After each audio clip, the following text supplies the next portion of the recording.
ETF index mutual funds నేర్చుకుని stock మార్కెట్లో రాణించాలనుకుంటున్నారా? వెంటనే ఈ నెంబర్కి కాల్ చేయండి.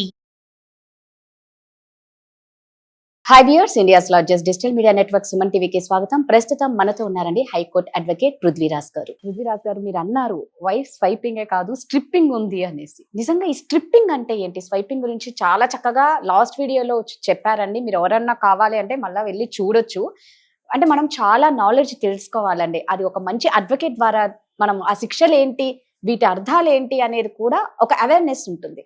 సో ఏంటండి స్ట్రిప్పింగ్ అంటే? స్ట్రిప్పింగ్ అంటే అక్కడికక్కడ పార్టీ జరుగుతూ ఉంటుంది. అక్కడికక్కడ జరిగేటువంటి పార్టీలో మేనేజరు లేకపోతే ఇప్పుడు ఒకటమ్మా, మనకి ఇండియాలో అబ్రాడ్లో ఈ కల్చర్ లేదని చెప్పొచ్చు. ఇండియాలో మాత్రమే ఉంది గ్రాటిఫికేషన్. వాడు ఏం చేస్తాడంటే బాస్ని ఇంప్రెస్ చేసుకోవాలి, బాస్కి ఏదో చెంచా కింద పని చేయాలి, ఎందుకంటే వాడికి ఏదో దానివల్ల లబ్ధి వస్తుంది.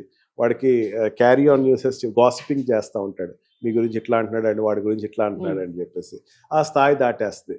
ఆ స్థాయి దాటిన తర్వాత పార్టీ చేసుకుందాం అనేసరికి భార్య ఉద్దేశపూర్వకంగానే నేను చెప్తున్నాను. భర్త ఏం చేస్తాడంటే చాలా అందంగా అలంకరించి తీసుకొస్తాడు భార్యని. పాప మాయకురాలేని భార్య అంటే అనుకుంటుందంటే ఏదో మంచి పార్టీ తీసుకెళ్తున్నాడు అంటే, పార్టీ కూడా కాదు, హస్బెండ్ ఆనందించేయాలి, ఏదో అతను వైఫ్ని ప్రౌడ్గా చూపించుకుంటానికి తీసుకెళ్తున్నాడు అనుకుంటుంది. కానీ హస్బెండ్ యొక్క ఆలోచన అనేది డిఫరెంట్ లైన్స్లో నడుస్తూ ఉంటుందమ్మా.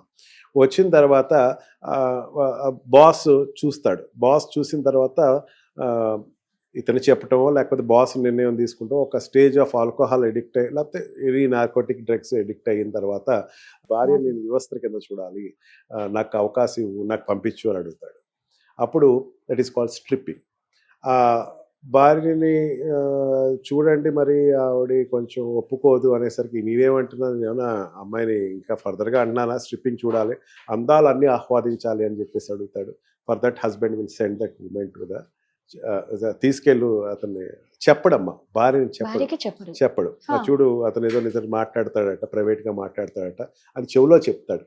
ఏమని చెప్తాడు, నువ్వు వెళ్ళి ఆయనకు అనుకూలంగా ప్రవర్తిస్తే నాకు ప్రమోషన్ వస్తుంది, లేదా నాకు ఇంక్రిమెంట్ వస్తుంది, లేదా నాకు వేరే లాభం జరుగుతుంది, నువ్వు మైండ్లో పెట్టుకుని నువ్వు అక్కడ ప్రవర్తించు, అతని మీద అటాక్ లాంటిది ఏది చేయకు అని ఒక చెవులో ఒక మంత్రం కింద చెప్పేసి పంపిస్తాడు. దాంతో పాపం భార్య అన్యం పుణ్యం ఎరుగనటువంటి అబల ఏం చేస్తుందంటే ఏం చేయాలో తెలియదు. అక్కడికి వెళ్ళిన తర్వాత then he will ask that gratification, answer of the gratification, నువ్వు ఇట్లా బట్టలు ఇప్పు, నేను మొత్తం అంగంగాలు నేను చూడాలి అని చెప్పేసి అడుగుతాడు. అది ఒక రకమైనటువంటి అక్కడికి వెళ్ళిన తర్వాత నేను ఎందుకంటానంటే ఈ బాస్ ఏజ్ వచ్చేసరికి ఏజ్ ఎక్కువ ఉంటుందమ్మా, 60+ ఉంటుంది, 55 60+ అన్న అలాంటి వాళ్ళు ఇలా అడుగుతారమ్మా. అప్పుడు ఏమవుతుందంటే వాడికి సెక్షువల్ పొటెన్సీ లేకుండా హీ కాంట్ పార్టిసిపేట్ దట్, ఏదో ఆనందం పొందాలి అని చెప్పేసి he will ask that girl. And అక్కడ అతను చేసే విచ్చలవిడివైనటువంటి చర్యలకి ఆ అమ్మాయికి అర్థం కాదు, ఏం చేస్తున్నాడో అర్థం కాదు. అక్కడ అతను చేసేటువంటి ప్రభావం వేరే, అతను మందు ప్రభావం వేరేగా, లేకపోతే ఆల్కహాల్ ప్రభావం, నార్కోటిక్ ప్రభావం, అతను ఆనందపడతా ఉంటాడు, ఆ అమ్మాయి సౌందర్యం అనుకుంటాడు. అంటే ఇక్కడ ఏమవుతుందంటే భర్త దగ్గర మాత్రమే గోప్యంగా కొన్ని చేయవలసినటువంటి పనులు పరాయి మగవాడి దగ్గర ఆడది బలవంతంగా చేయబడుతుంది. అంటే ఇది చేస్తే కనుక నాకు నా భర్తకి లబ్ధి పొందుతుంది కదా, ఇది ఎవరికి చెప్పక్కర్లేదు కదా అని చెప్తాడు.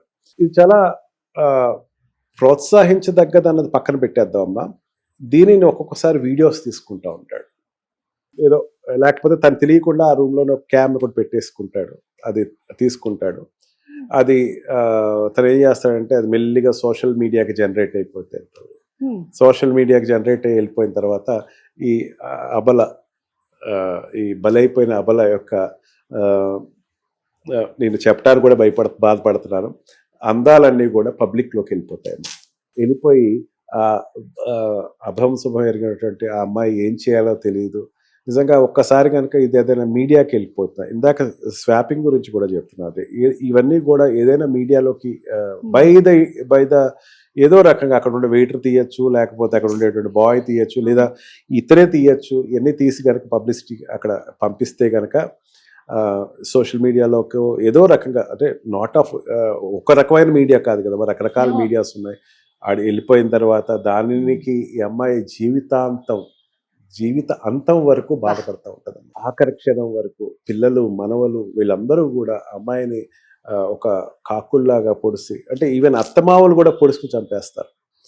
అంటే నువ్వు ఎందుకు ఇట్లా చేసావు, ఆడు ఎదవే కావచ్చు అంటే కొడుకుని సపోర్ట్ చేస్తారమ్మా. ఇక్కడ మళ్ళీ ఆడు ఎదవే అనుకుందాం, ఎదవే అంటే నిజంగా తల్లి అయితే అమ్మా ఏ పనిష్మెంట్ ఇచ్చినా సరే తప్పేం లేదని నేను అంటాను. ఇట్లా నువ్వేంటో కోడలు నా కూతురుని తీసుకెళ్తున్నావు, ఇట్లాంటి పనులు చేస్తావు అని చెప్పి తల్లి రియాక్ట్ అవ్వాలి, అత్తగారు రియాక్ట్ అవ్వాలమ్మా. వాళ్ళు ఏమంటారంటే ఏదో పని చేస్తాడు వదిలేసేసి నీకైనా బుద్ధి ఉండాలి. ఏం చేస్తామ్మా?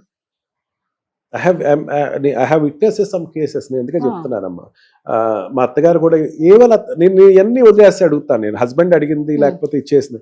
అత్తగారు ఏముందమ్మా, అత్తగారు ఒక ఆవిడ కదా, ఆవిడ అనకూడదు కదా. ఏముంది అంటే మీ ఆయనకైతే ఏదో బుద్ధి లేదనుకోవచ్చు, నువ్వైనా ఏంటమ్మా ఇట్లాంటి పనులు చేసి ఇప్పుడు వీడియో వచ్చేసింది ఏం చేయమంటావు? ఆవిడ నీ తప్పే ఉంది దీంట్లో ఆవిడ ప్రశ్నించడానికి. మా పరువు అంతా పోయింది. పరువు తీసినోడు ఎవడు? పరువు తీసినోడు రక్షించబడతాడు.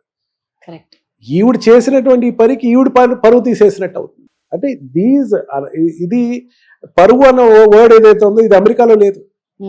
అంటే సగం ఇండియాలో ఒక పక్క ఆ కల్చర్ తీసుకొచ్చి పెట్టుకుంటాం, సగం వచ్చేసరికి పరువు ప్రతిష్ట మానవ అభిమానం. దీస్ థింగ్స్ చట్టం చూస్తా ఊరుకోవట్లేదమ్మా.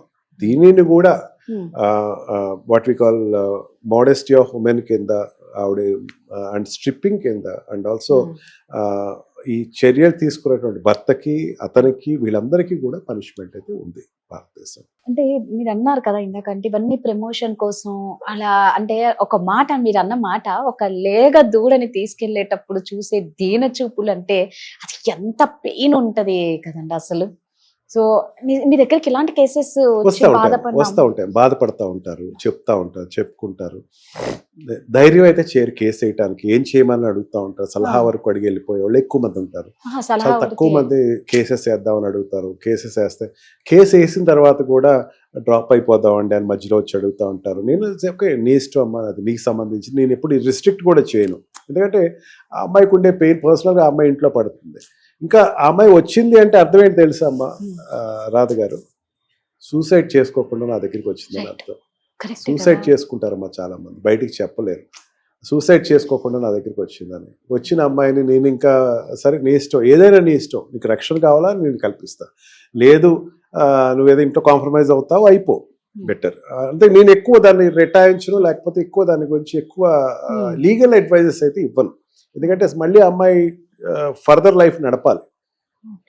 ఇవి ఈ మధ్యన ఏంటంటే yellow medias and also not ప్రతివాడు ఇప్పుడు యూట్యూబరే కదా, వాడు యూట్యూబ్ లోనో లేకపోతే ఏదో సీక్రెట్ గానే వదిలేసేసి రేటింగ్స్ కోసం అమ్ముకుంటా ఉంటారు వీడియోస్ అన్ని. చాలా అనాగరికంగా జరుగుతున్నటువంటివి, గోప్యంగా జరుగుతున్న విషయాలు. నిజంగా వీటి గురించి చాలా మందికి తెలీదు. తెలిసిన వాళ్ళు ఎలా బయటపడాలో అనే దాంతో బయటపడలేక బాధపడుతున్న వాళ్ళు ఉన్నారు. మీరు అన్నట్టు సూసైడ్ చేసుకునేది కూడా ఇలాగే. బట్ ప్రధానికి సొల్యూషన్ ఉంటుంది. సూసైడ్ మాత్రం ఖచ్చితంగా చేసుకోకండి. ఒక మంచి అడ్వకేట్ ని మీరు కాంటాక్ట్ అవుతే వాళ్ళు ఖచ్చితంగా మీకు ఒక సొల్యూషన్ ఇస్తారు. థ్యాంక్ యూ అండి. Thank you.